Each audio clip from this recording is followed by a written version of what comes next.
You are watching the World 24/7 on the NDTV network. I'm Parmeshwar Bawa. Let's begin with the top stories you need to know.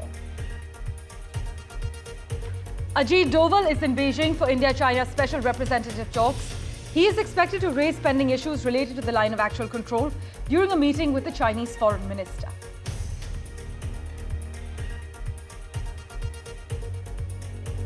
US and Israeli officials have been expressing growing optimism that negotiations brokered by Egypt and Qatar could produce a deal by the end of the month. However, uncertainty surrounded Netanyahu's whereabouts after sources briefed on talks about the ceasefire said he was traveling to Cairo, but his office said he was on the northern border with Syria.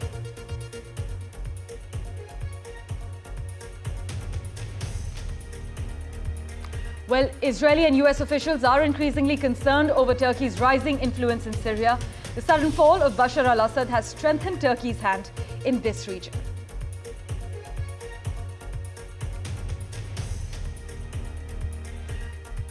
In a significant diplomatic development, Iranian President Masoud Pezeshkian is set to attend a major summit of leading Muslim nations in Egypt this Thursday.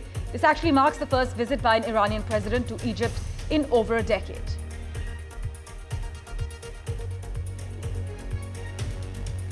Elon Musk has met Nigel Farage and Nick Candy, Reform UK's new treasurer, at Donald Trump's home in Mar-a-Lago, reviving speculation the tech billionaire could fund the hard-right party from the UK.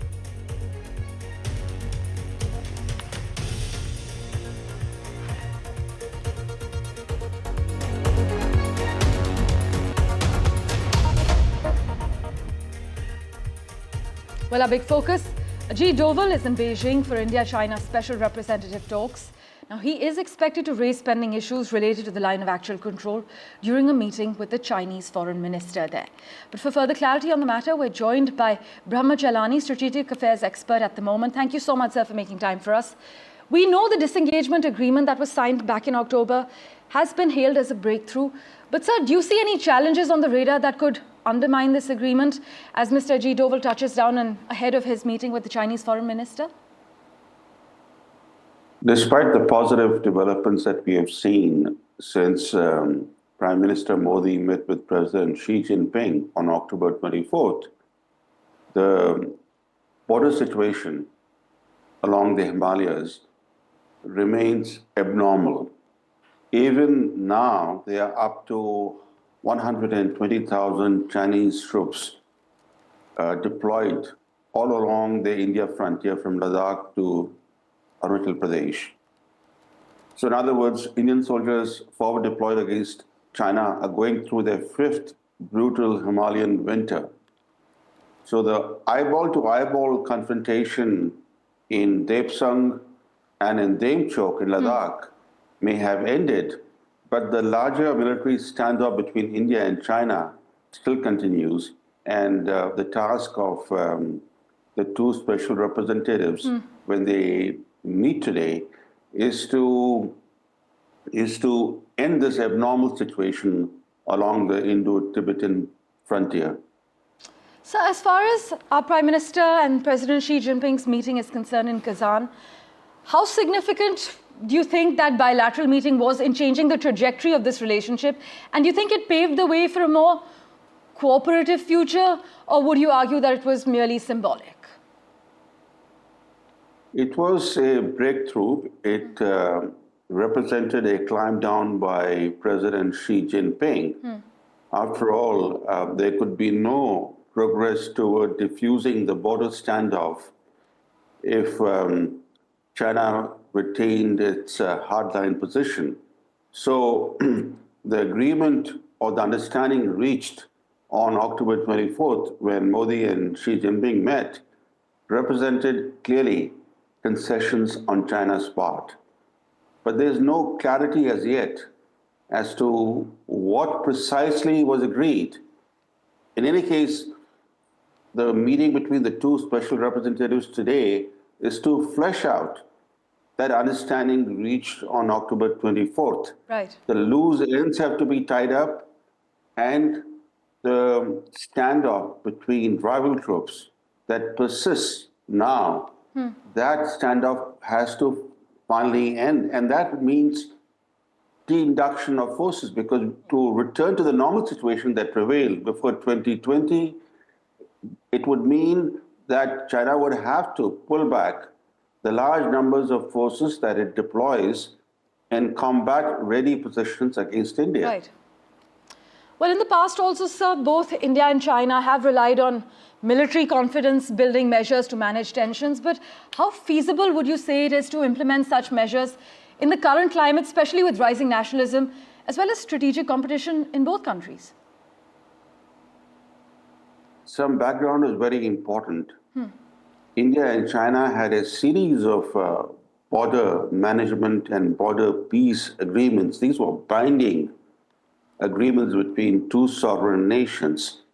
So when China encroached on Indian borderlands in eastern Ladakh in April 2020, it violated each and every of those bilateral agreements. Yes. So if a country can violate binding bilateral agreements, confidence building measures of any kind are not going to be the answer. So this is the challenge for India, that while India seeks restoration of normalcy along the traditional Indo-Tibetan frontier, it cannot forget its bitter experiences in dealing with China over the years. And the situation since 2020 is actually a reminder for India of earlier crises with China, including what happened in the lead up to the Chinese military attack on India in 1962. So India will have to remain on guard, irrespective of whatever is agreed upon, because you cannot rely on China honoring its word. As always, sir, thank you so much for joining us with your insight. We will, of course, revert to you for regular updates as and how the day progresses with Mr. Doval's meeting. But as Ajit Doval reached Beijing for talks between the special representatives of the two countries, China said it is ready to work with India to deliver on important common understandings that are reached between our two leaders and enhance mutual trust and mutual confidence. Listen in to China's reaction. 方愿同印方一道，落实好两国领导人重要共识，相互尊重彼此的核心利益和重大关切，通过对话沟通增进互信，秉持诚意、诚信，妥处分歧，推动两国关系早日重回稳定健康的发展轨道。 My colleague Mohammad Ghazali has been tracking all the finer details for us. He joins us live at the moment. Ghazali, the Chinese Foreign Ministry statements, though, have not made any reference to the military standoff along the LAC in eastern Ladakh, but focused on important common understandings and honoring commitments?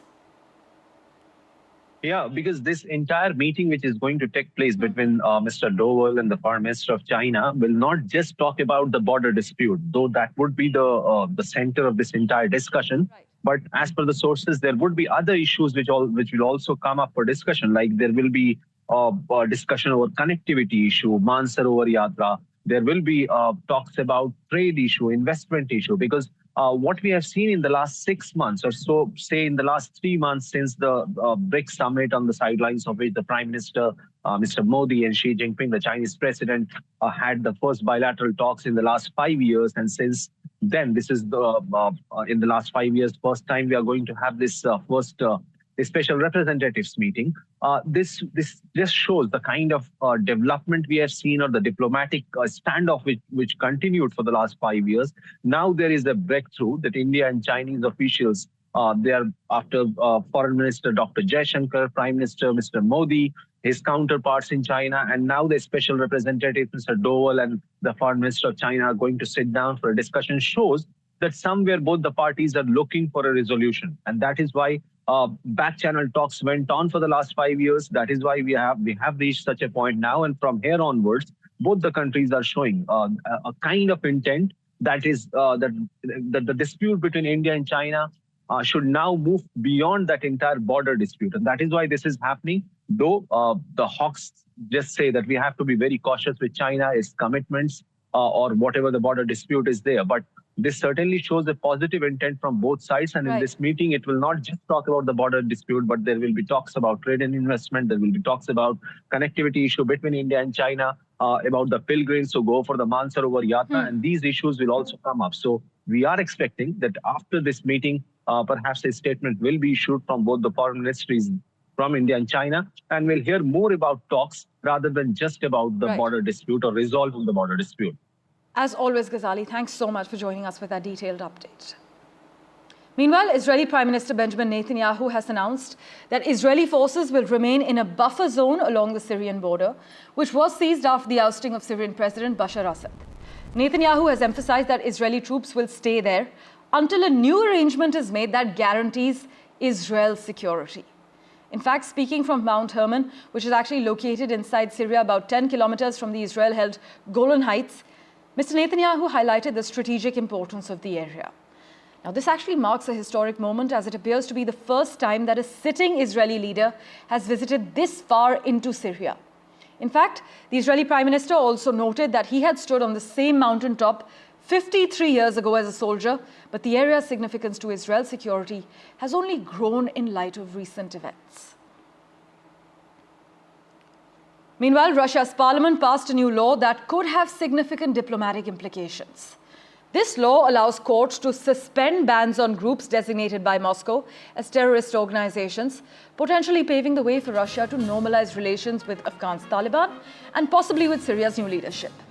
Currently, no country officially recognizes the Taliban government in Afghanistan, which actually took control back in 2021 in August, following the US's chaotic withdrawal after 2 decades of conflict. This law, though, enables suspension of bans on groups labeled as terrorists.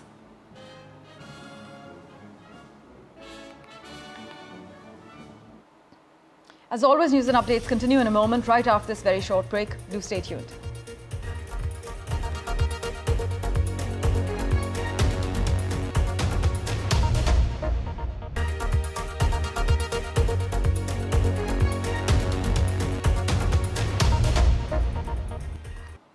Welcome back. A top general in charge of Russian nuclear protection forces has been killed, along with an aide, by a bomb hidden in an electric scooter in Moscow, according to Russia's investigative committee. A source in the security services of Ukraine says the agency claims responsibility for the killing of Lieutenant General Igor Kirillov, but Ukraine has yet to officially comment. Just take a look at the developments in the past few hours. In a rare targeted assassination unlike any other seen in the over 2-year-long Russia-Ukraine war, Kyiv killed Lieutenant General Igor Kirillov, chief of Russia's nuclear forces, along with his assistant after a bomb went off at the entrance to his home in Moscow. One of the most senior Russian military officers to be killed in the conflict, Igor was accused of using chemical weapons and was sanctioned by several countries, including the UK and Canada. Often referred to as one of the most significant mouthpieces of the Russian propaganda machinery, Igor was the most prominent face to publicly accuse Kyiv of plotting to use chemical weapons and develop a nuclear dirty bomb. Igor was murdered a day after Ukrainian state persecutors were reported to have charged him in absentia with the alleged use of banned chemical weapons. The Russian nuclear chief was also hit with UK sanctions in October this year for the deployment of barbaric chemical weapons in Ukraine, including the toxic choking agent chloropicrin. Reacting to his assassination, UK Prime Minister Keir Starmer reiterated his commitment to support Ukraine. Are you comfortable with the assassination, though?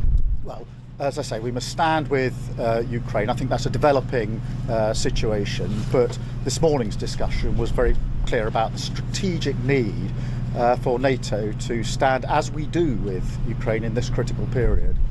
A major hit to Putin that could further weaken morale within Russian troops. Kyiv's latest targeted assassination is likely to open up a new phase in the conflict as fighting escalates in the long grinding war. The Kremlin has vowed to take revenge for Igor's murder, leaving Ukraine's military and political leadership in imminent threat of retaliation. All eyes will be on the Russian president to see how he responds to this significant hit to the Russian establishment. With Disha Bakhchi, Bureau Report, NDTV World. Well, the other big story we're tracking, The Philippines has ratified a new defense pact with Japan that would allow each country's military to deploy on each other's soil amid increased regional tensions with China. The agreement between the two countries was signed in July over shared concerns about China's growing assertiveness in the region and also confrontations between Philippine and Chinese naval vessels. This is in the contested areas of the South China Sea. China, as you know, claims much of the South China Sea, a key focal point for global shipping. But these claims are disputed by Brunei, Malaysia, the Philippines, Taiwan, and Vietnam. For further clarity on the matter, we have with us Don McLean-Gill. As always, Don, thanks so much for joining us on NDTV. In terms of mutual benefit, Don, both the Philippines and Japan, we know, are facing security challenges in the region. But what are the key benefits for each side in this agreement? And how does it enhance their defense capabilities? And what specific threats are they preparing to address together?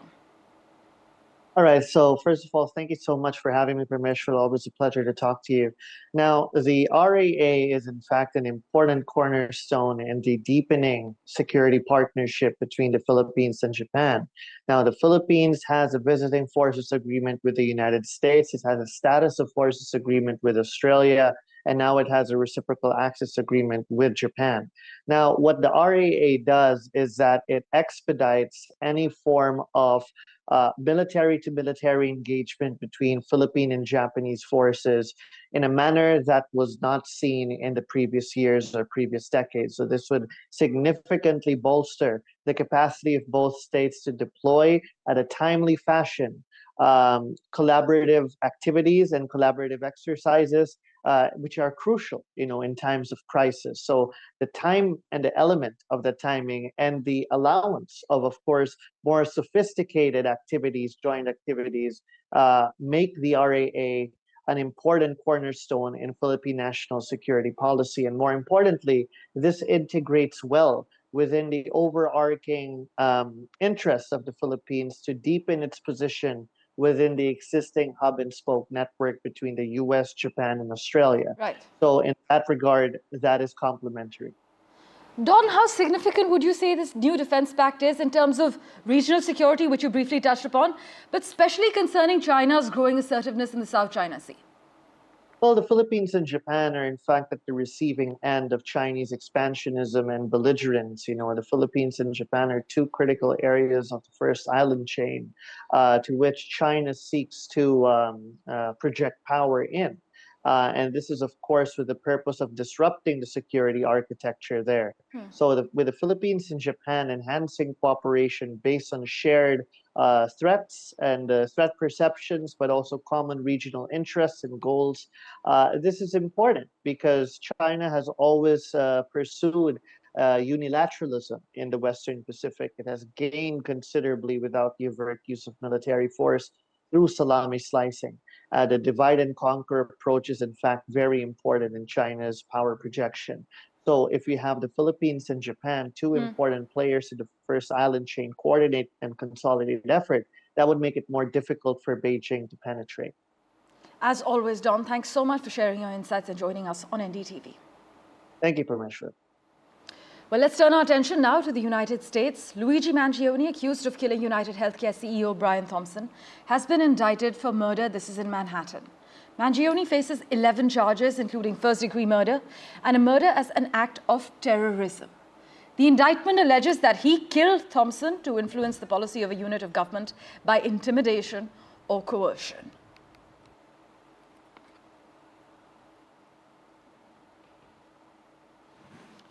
In other news, French authorities have announced an overnight curfew in Mayotte as they sought to stabilize the island country in the aftermath of Cyclone Chido, which is the most intense storm to hit the area in 90 years. The French military has said it is sending 4 to 5 planes a day. This has up to 50 tons of assistance, including food, water, as well as medicine. But hundreds of military personnel have arrived since the weekend in Mayotte, an island group of Africa that is France's poorest territory.